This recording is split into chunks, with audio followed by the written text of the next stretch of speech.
अस्सलाम वालेकुम फ्रेंड्स, कैसे आप? I hope you very well. Hindu धर्म में बॉडी को जलाते क्यों हैं और मुस्लिम धर्म में बॉडी को दफनाते क्यों हैं? कभी सोचा है आपने?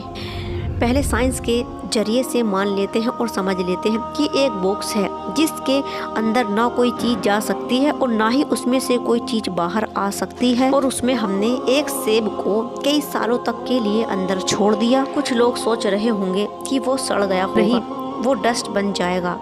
अब आप सोच रहे होंगे कि इसका धर्म से क्या मतलब। जैसे हिंदू धर्म का मानना है कि आत्मा ही मेन चीज़ है और शरीर कुछ नहीं, और शरीर को यानी बॉडी को ज़्यादा इम्पोर्टेंस देना ज़रूरी नहीं है, क्योंकि ये लोग शरीर को नस्वर मांगते हैं। इसलिए शरीर को जलाकर हटाओ और आत्मा फिर से कोई दूसरा शरीर लेकर वापस आ जाएगी। वहीं दूसरी तरफ मुसलमानों का मानना है कि क़यामत के दिन सभी को जिंदा किया जाएगा और फिर उनका हिसाब किताब होगा, इसलिए उसकी कब्र खोदकर उसे उसमें दफना दिया जाता है। और मजहब इस्लाम दफनाने का हुक्म देता है, जलाने का नहीं। अल्लाह ताला फरमाते हैं कि ये इंसान इसी मिट्टी से बना है और इसी मिट्टी में इसको मिल जाना है, और इंसान को फिर से इसी मिट्टी से दोबारा जिंदा किया जाएगा। इसीलिए मुसलमान मुर्दों को दफनाते हैं, जलाते नहीं, क्योंकि मर जाने के बाद भी मुर्दों को बहुत तकलीफ पहुँचती है।